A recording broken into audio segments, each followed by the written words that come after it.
Whatever you've done, I know there is good inside you. Brightburn was directed by David Yarovesky, and this is the first film where he has had a theatrical release. He's done films in the past, but this is the first film where he's been able to reach an audience at this level, so good job, man. Congratulations. This film revolves around a married couple who can't have a baby. They live on a farm, and one night a rocket ship crashes around their area, and they find a baby in this said rocket ship. This sounds familiar, because it is essentially the story of Superman. This movie, however, depicts the story of what if Superman turned out to be evil as a kid. What if this kid found out that he had these powers, and instead of using them for good and growing up to be this messiah superhero, what if instead he used these powers to basically be a murderer and use everything to his benefit? This film was really cool. It's definitely not a perfect film, but I really enjoyed the concept behind it, and I thought it was really well done. There are portions of the script where I feel as though it could have been tweaked a little bit, but in terms of the tone and everything else and the rated R aspect of it, there's a lot of gore in this. I really enjoyed that as well. If you want to just see a horror superhero film that has a lot of gore in it, you're gonna love this. I really hope to see a lot more films like this in the future, where it revolves around like horror-esque superhero films. This is the first one thus far that really goes that length, where it showcases gore and things of that nature, and I really enjoyed it. And I also really liked the concept of it. I think the concept is the one takeaway from this film. I know I keep referencing Batman v Superman on my channel because I don't really like that film. I acknowledge that all the time. I know I need to refrain from doing that, but it's something that I always want to talk about. I feel as though I'm justified in this scenario because these are two films that have the same themes around them. What if Superman was evil and stuff like that? I also didn't like Batman v Superman for that reason, is because that was just such an unnecessary theme to present in that film. I understand that's how people would react if Superman was actually living in our world, but because I know Clark Kent and Superman from the comics and I love this character, I know for a fact that at the end of the day, he is going to be the good guy. So for the film to present those themes is just unnecessary because it doesn't actually go to that route of what if Superman was evil. This film, however, does, and I liked how it's presented in a parody format. And I want to clarify on why I'm using the word parody, because a lot of the times nowadays, parody is used for something that is taken from a piece of work and presented in a comedic format. Sometimes parodies are made to make a specific point, and in this film, the film is trying to state that in some cases, if a kid found out that he had powers, this is probably what would happen. Maybe not to this length. We'll get into that. That is probably one of the main negatives that I have of this film. I do want to get into that. The first thing I want to get out of the way is I loved the parents in this film. I loved Elizabeth Banks. I think she does a tremendous job. David Denman also did a really good job as well. I know everybody knows him as that asshole from The Office, but he's really good as an actor as well. I've seen him in other works, and I just really appreciated how he has more screen time in this movie specifically. He's pretty much the voice of reason throughout this entire thing when he finds out that there's all this stuff going on, these weird cases centering around his son. I loved how everything was handled throughout this film, and I loved how he talked to his son as well.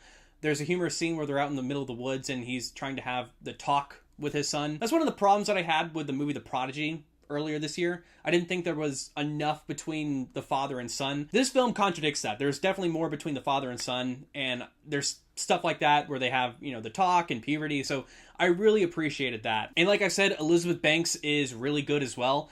I do think that the character at some points, you really aren't going to like the character sometimes, because she is such an enabler. When weird stuff is going on around their community and people are murdered and it's obviously this kid, she pushes all of that aside because she loves this kid and she doesn't want to believe that this kid could be responsible for the natures of what's happening around them. But given that you don't like her character sometimes in the film, you do understand. You understand that this is a mother who has never had a child before and this is her only kid, her baby. So you understand the reasoning behind of why she is ignoring all of these things that are going on. So with her being at fault, you understand.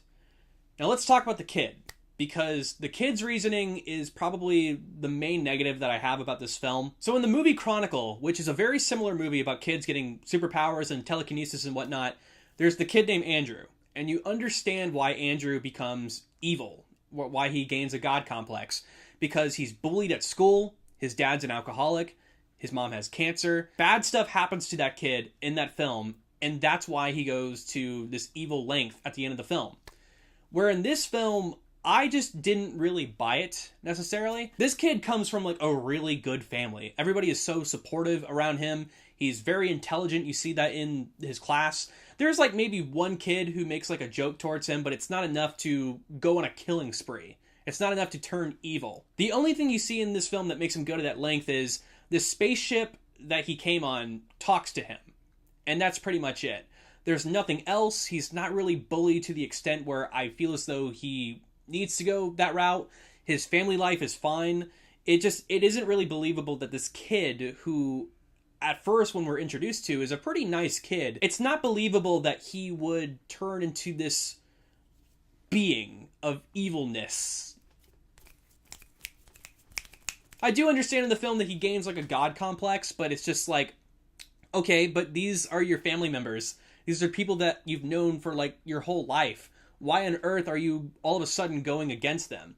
That's the main portion of this film that I just didn't really like, is it's just not enough. It's not enough for this kid to basically go evil and kill everyone around him. Granted, it is a kid, so a kid doesn't really have a full-on understanding of what he's doing, especially if he has all these powers. I just feel as though it wasn't enough, though. It's not enough for him to be evil. It's almost like he's a sociopath, but the film doesn't really acknowledge the fact that he's a sociopath. You just kind of have to assume that throughout this film, and I think that's one of the main negatives that I have. One little nitpick I have as well is when he finds out that he has these powers, he's able to control them, like, very easily. He has a handle on how to use his strength and his heat vision. Here's the thing. In the Superman comics, when Superman found out that he had powers, he couldn't control them.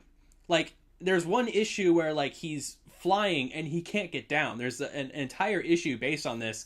And the kid is flying throughout this entire film and knowing how to fly and use his heat vision in a controlled manner that I was just like, okay, I mean, maybe he's just really good at it. That's just a nitpick, though. That being said, the powers portion of this film is probably the best part. I really, really liked it, and how someone would use Superman's powers in order to hurt people.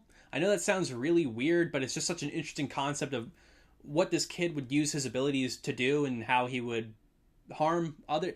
It's obviously not good, but it's just super interesting. Like, okay, like how would, in a real world scenario, how would people handle this? And it actually showcases, like, when he hurts people, it's actually a lot of damage. Like, he beats the shit out of some people, and there's a lot of gruesome imagery in this. Specifically, there's a shot where someone pulls a piece of glass out of their eyes. It's a little bit over the top, but it's a horror film, you know?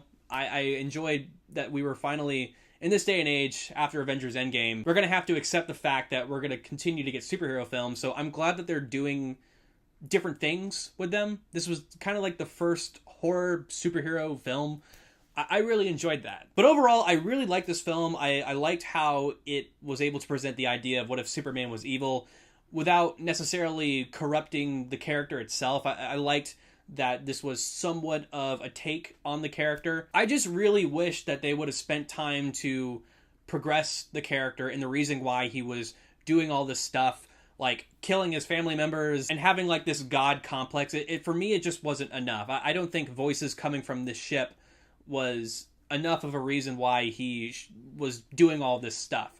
But overall, the film from a visual standpoint is super cool. I would love to see it again and get it on Blu-ray. So yes, guys, that's my review of Brightburn. Comment down below what you guys thought of the film if you've seen it yet. Like this video, share it, and please subscribe to PixelTalk if you haven't yet for more movie reviews, trailer reactions, and gaming content. Thank you guys so much. I'm Corbin Stuckey, and this is Pixel Talk.